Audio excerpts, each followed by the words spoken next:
Welcome to Harish home channel. நாக்கில் வச்ச உடனே கரையிற அளவுக்கு ரொம்ப டெம்டியான ஸ்வீட் ரெசிபி தாங்க பார்க்க போகிறோம். இதை செய்யறதுக்கு 10 நிமிஷம் தான். குழந்தைங்களுக்கு கூட ரொம்ப ஹெல்த்தியான ரெசிபி. வீட்டில் இருக்க பொருளை வச்சு குழந்தைங்களுக்கு ஸ்வீட் ரெசிபி 10 நிமிஷத்தில் செஞ்சு கொடுக்கலாம் வாங்க.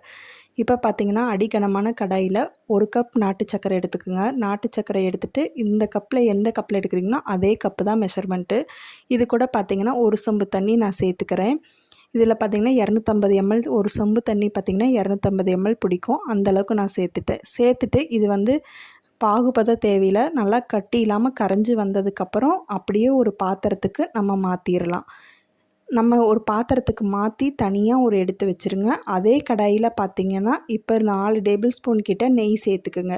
நெய் சேர்த்து நெய் காஞ்சி வந்ததுக்கப்புறம் பார்த்திங்கன்னா இப்போ 1/2 கப் கோதுமை மாவு, எந்த கப்பில் எடுக்கிறோமோ அதே கப்பில் கோதுமை மாவு நான் எடுத்துட்டு இதை அப்படியே நெய்யில் சேர்த்துடலாம். சேர்த்துட்டு நல்லா ரோஸ்ட் பண்ணி விடுங்க. எந்த அளவுக்கு உங்களால் ரோஸ்ட் பண்ண முடியுமோ அந்தளவுக்கு ரோஸ்ட் பண்ணி விட்டுருங்க. பாருங்கள், இது போல் ஒரு 5 நிமிஷம் ரோஸ்ட் பண்ணி விடுங்க.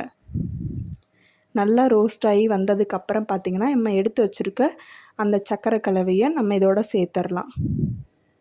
பாருங்கள், இந்த அளவுக்கு வந்ததுக்கப்புறம் இப்போ நம்ம அப்படியே சர்க்கரை கலவையை அப்படியே சேர்த்துட்டு அடுத்த செகண்ட் பார்த்திங்கன்னா நம்ம கட்டி இல்லாமல் கிளற வேலை, அதுதான் மெயினான பக்குவம்.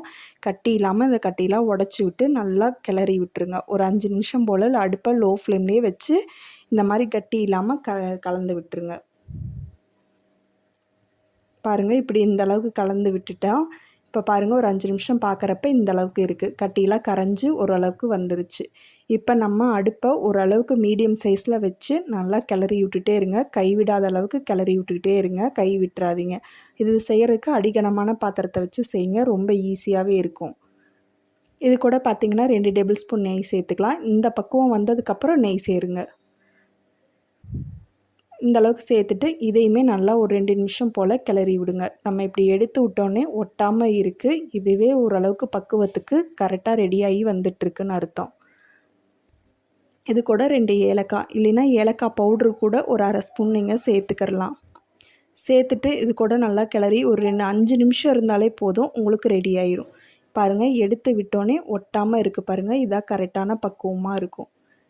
வெறும் வீட்டில் இருக்க பொருளை வச்சு நம்ம குழந்தைங்களுக்கும் சரி நம்மளுக்கும் சரி ஹெல்த்தியான ஸ்வீட் ரெசிபி வீட்டிலையே செஞ்சாச்சு. அவ்வளோதான், ரெடி ஆயிடுச்சு. இதை அப்படியே ஒரு பிளேட்டுக்கு எடுத்து அப்படியே சாப்பிட வேண்டியதுதான். இந்த ரெசிபி உங்களுக்கு பிடிக்கும் நம்புகிறேன். பிடிச்சிருந்தா நம்ம சேனலை சப்ஸ்கிரைப் பண்ணி வீடியோ பாருங்கள். உங்கள் ஃப்ரெண்ட்ஸ் அண்ட் ஃபேமிலிக்கு இந்த வீடியோவை ஷேர் பண்ணுங்கள்.